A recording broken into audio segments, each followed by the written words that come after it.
नमस्कार दोस्तों, Shri success point में आप लोगों का स्वागत है।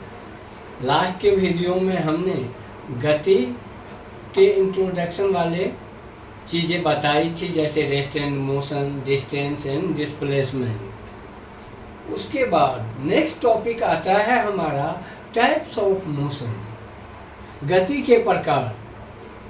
तो हम टॉपिक स्टार्ट करने से पहले, यदि आप हमारे चैनल पे पहली बार आए हैं या वीडियो पहली बार देख रहे हैं, तो मैं आपको बताना चाहूँगा इस चैनल पे 7वीं से 10वीं तक के मैथ और साइंस के वीडियो रेगुलर अपलोड होते रहते हैं।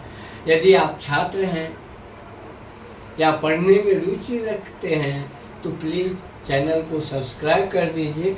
ये आपके पढ़ाई लिखाई में हेल्पफुल साबित हो सकता है। और हमारी सारी वीडियो सीबीएसई और एनसीईआरटी सिलेबस पे आधारित होता है।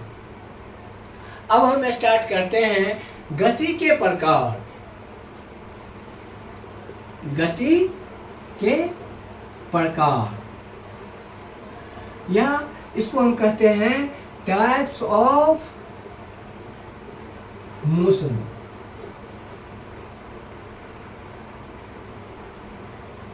मोशन गति के प्रकार को समझने के लिए देखो, वैसे गति दो तरह के होते हैं, यूनिफॉर्म और अनयूनिफॉर्म। एक समान गति और असमान गति। गति कितने तरह के होते हैं? दो तरह के।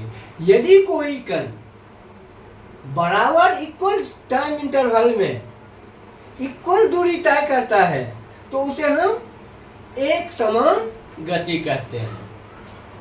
और बराबर समय अंतराल में यदि कोई कण अलग अलग दूरी तय करती है तो उसे हम असमान गति कहते हैं, जिसके बारे में हम आगे फिर पढ़ेंगे। उसको अलग से ब्रीफ पढ़ना है। असमान के चाल के बारे में हम लोग आगे पढ़ेंगे।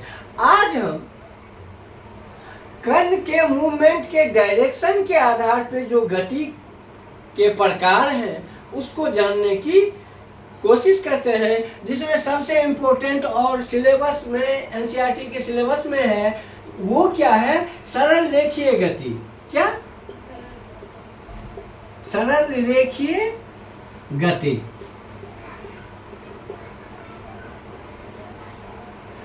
यदि कोई कण सीधी रेखा में गमन करती है, हाँ, उनके गमन की डायरेक्शन फिक्स होती है, तो ऐसे और पूरी सरल रेखीय होती है। यदि किसी कण की गति सरल रेखीय होती है तो ऐसे गति को सरल रेखीय गति कहते हैं। जैसे बंदूक से छूटी हुई गोली, पटरी पे दौड़ती हुई ट्रेन, ये सब सरल रेखीय गति के उदाहरण हैं।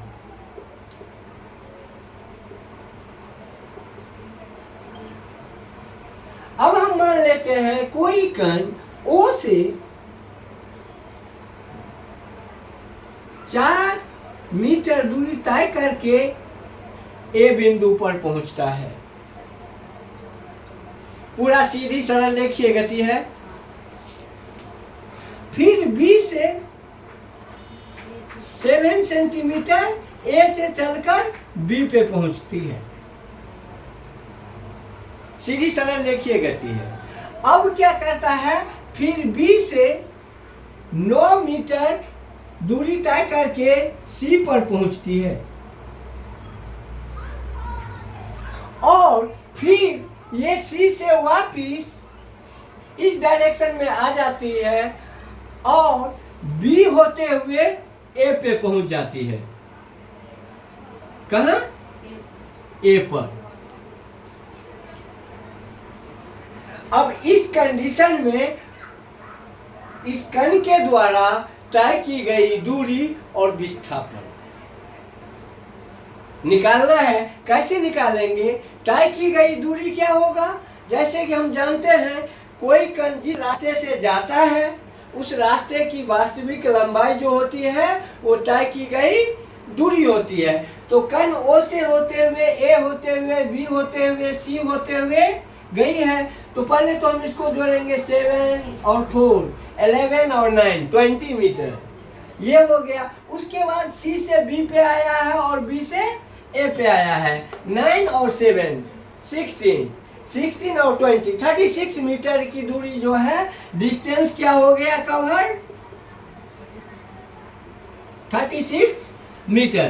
कैसे हुआ, O A plus A B plus B C plus C B plus C A, कुल तय की गई दूरी ये होगा। अब विस्थापन क्या होगा, डिस्प्लेसमेंट आदि बेटा,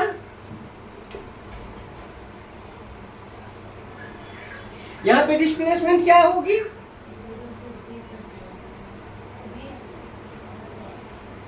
डिस्प्लेसमेंट हम किसको कहते हैं, टोटल उसकी तय की गई दूरी, प्रारंभिक बिंदु और अंतिम बिंदु को मिलाने वाली जो रेखा न्यूनतम दूरी को विस्थापन कहते हैं। इनिशियल पॉइंट ओ है और फाइनल पॉइंट ए है, इन दोनों के बीच की न्यूनतम दूरी 4 है।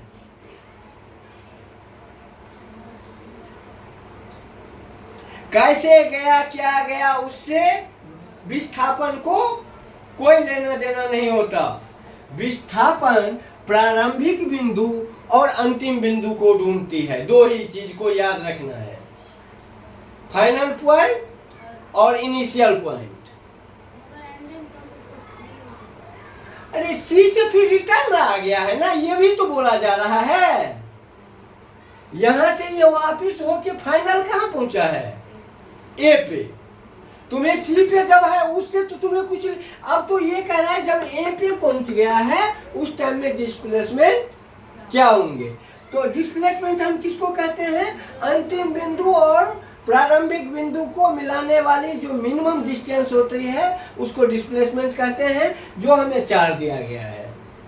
और डिस्टेंस जब निकालेंगे, दूरी निकालेंगे, तो कण जिस रास्ते से गया है, जैसे जहां पे आया है उसको हम निकालेंगे। इस कंडीशन को बदल के हमें एक चीज सवाल आता है, क्या कभी दूरी और विस्थापन बराबर हो सकता है? कभी दूर से हो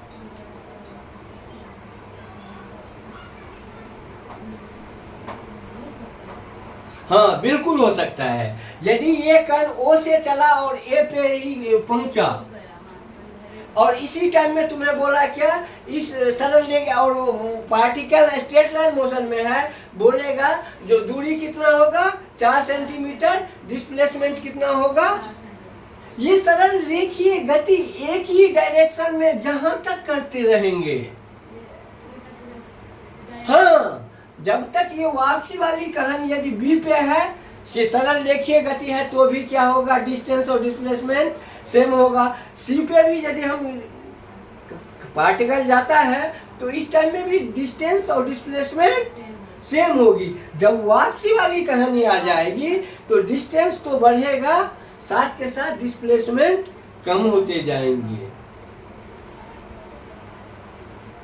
इस चीज को प्रारंभिक बिंदु और अंतिम बिंदु के न्यूनतम दूरी को हम विस्थापन कहते हैं। और अब हम दूसरी गति को देखें। अब दूसरे तरह के गति आता है यादृच्छिक गति।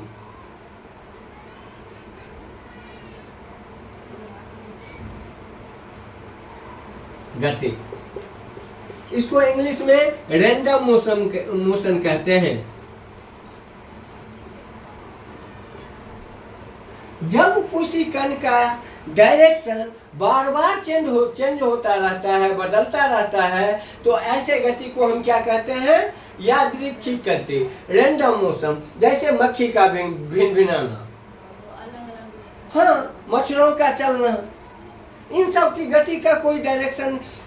फुटबॉल में प्लेयर की गति, बॉल जिधर जाएगा प्लेयर की गति लगातार चेंज होती रहती है फुटबॉल के मैदान में। तो ऐसे गति को हम क्या कहते हैं? Random motion. तीसरा आता है आवर्ती गति।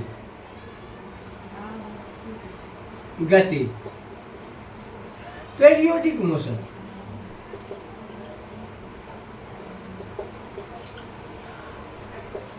यदि कोई कण अपनी गति को बार बार दोहराता है, सेम गति को, ऐसे गति को हम क्या कहते हैं? हाँ, यदि कोई कण अपनी गति को, अपने पथ पर अपनी गति को बार बार दोहराता है, तो ऐसे गति को हम क्या कहेंगे? आवर्ती गति। जैसे घड़ी का पेंडुलम होता है, बार बार अपनी गति को दोहराता है, तो ऐसे गति को हम क्या कहेंगे? आवर्ती गति। कोई बंदा मैदान में ही बार बार चक्कर काट रहा है, तो ऐसे गति को क्या कहेंगे? आवर्ती गति। और दूसरा एक और गति होती है वृत्तीय गति। हाँ, सर्कुलर मोशन। क्या? हाँ, सर्कुलर मोशन क्या होता है? यदि कोई कण वृत्त के परिधि पर चक्कर काटता है, हाँ, इस टाइप से चलता रहता है, तो ऐसे गति को क्या कहते हैं? वृत्तीय गति।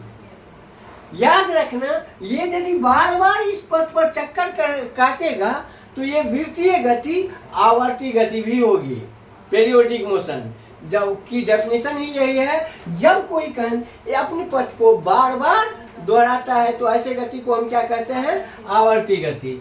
और तीसरी बात जो आउट ऑफ सिलेबस है, इस बात को याद रखना, जब एनी पार्टिकल मूव ऑन, यदि वृत्त की परिधि पर चक्कर काटता रहता है, उस टाइम में ये अपने केंद्र पर भी, अब यदि कण यहाँ पे है, इस टाइम में यदि इसको हम, इस लाइन को यहाँ पे मिलाते हैं, और जब ये मूव करके यहाँ चला गया, तो इस टाइम में देखते हैं जब सर्कल ये परिधि पे जाता है तो इसके कोणीय एंगुलर डिस्प्लेसमेंट भी होते हैं। ये यहाँ पे था और इस बीच में ये कोई अल्फा बीटा गामा कोई एंगल मान लेते हैं।